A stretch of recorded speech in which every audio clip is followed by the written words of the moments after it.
Hey guys, Brian with Buffalo Beer Reviews. Back with another little video from my brewery today. Say brewery, the basement where all my brew equipment is. Do you know what I mean?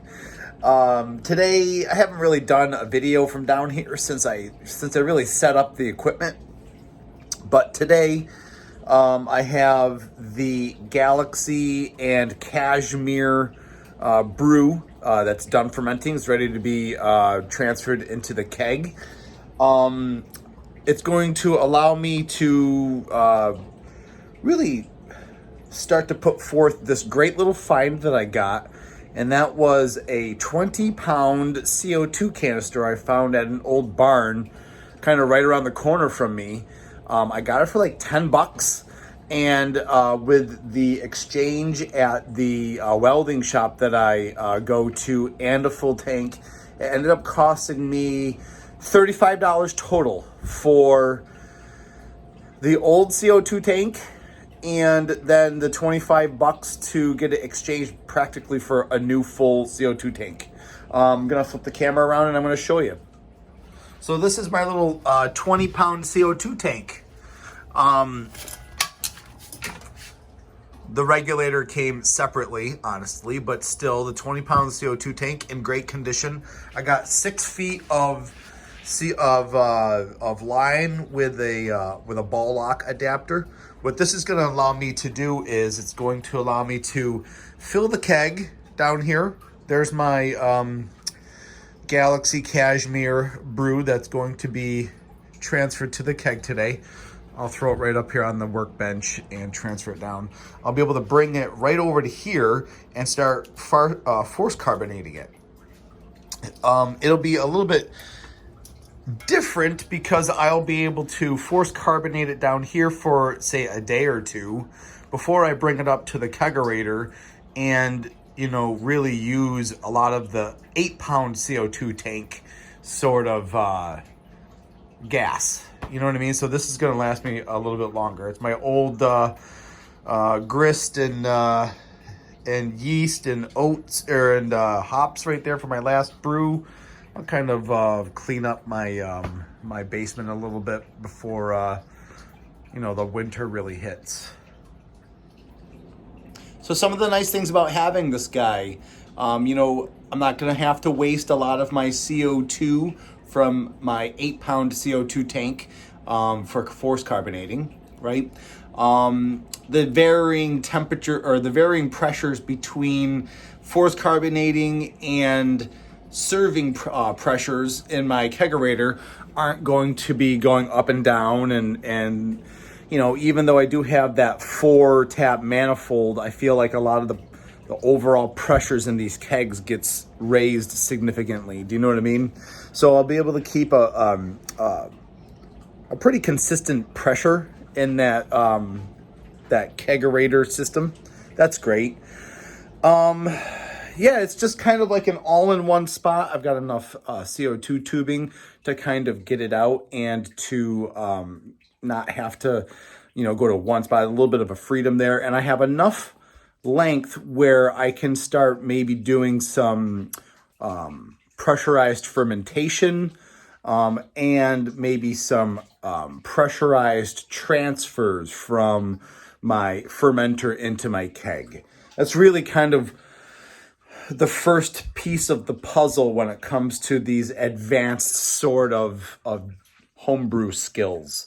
Time, money, you know, time to save the money, spend it on the right equipment, and then implement it into your brew day processes. Do you know what I mean? So I'm working on it.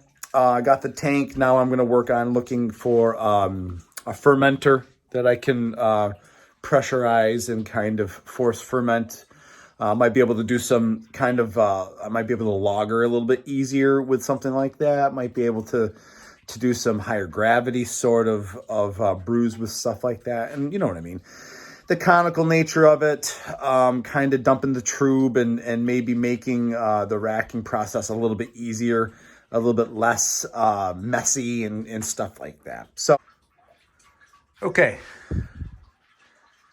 I've got the fermenter up here. I've got the top cracked. Tried to be ginger with it to keep it sanitary. I've got my Star Sand in my keg ready to rock. I've also, this is what I love about having the big utility tub in the basement. I can get it plugged up and full of Star Sand, and I can kind of assemble my siphon and siphon it through and have enough real estate to work with without getting all wet and getting the shit all over the place. I've got the rest of my keg hardware floating at the bottom there as well. So what I'm going to do is put my keg together, agitate it up there, dump it out. Then I'm going to bring everything over here and I'll get it siphoned out. I'll kind of pick up when that process is kind of going, and then we'll move it over to the CO2 and start force carbonating it. And we're off.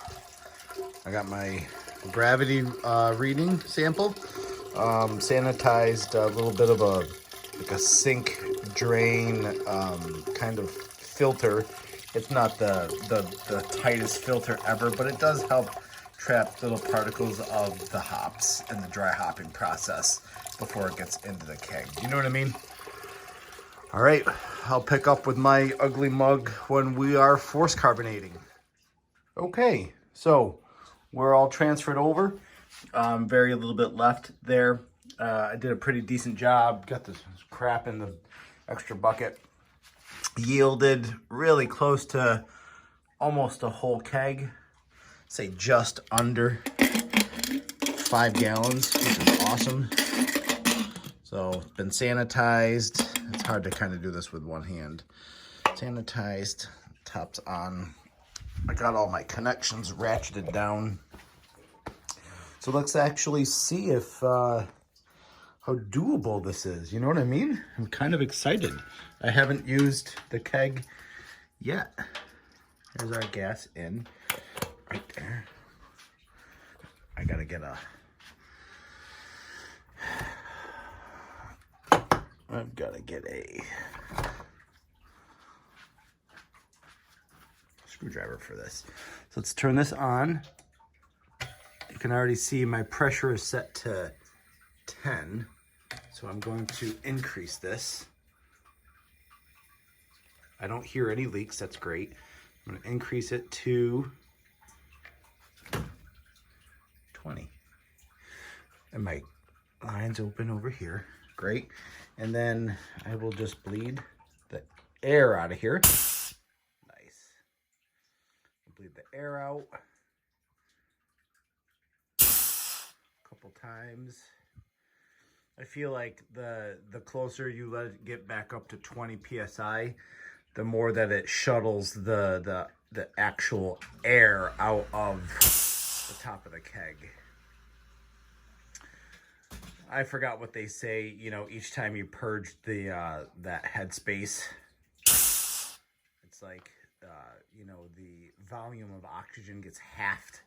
So I think they said, you know, 6 to 8 times, and you've pretty much got that negligible volume of oxygen in there compared to CO2.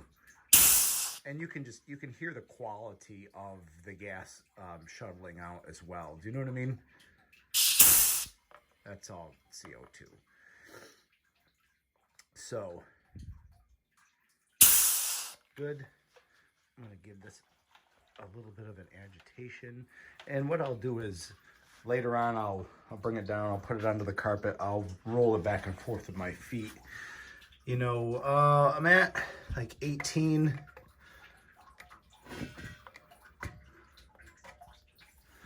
Yeah, so that's about it.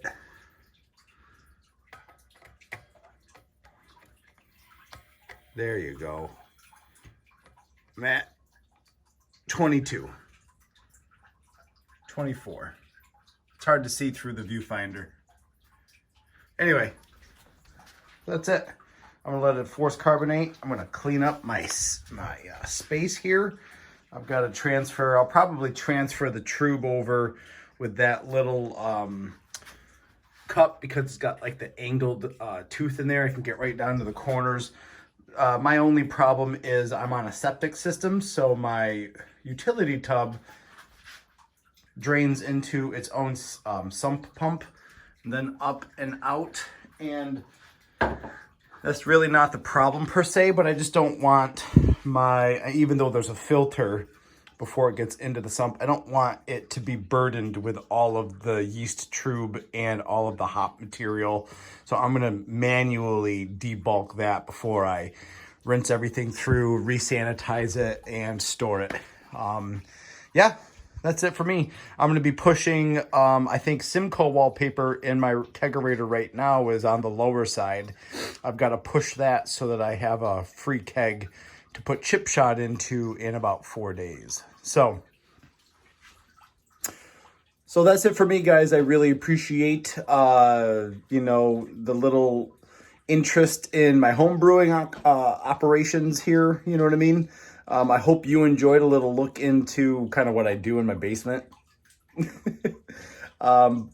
I completely understand that my system has some shortcomings. I'm working on those.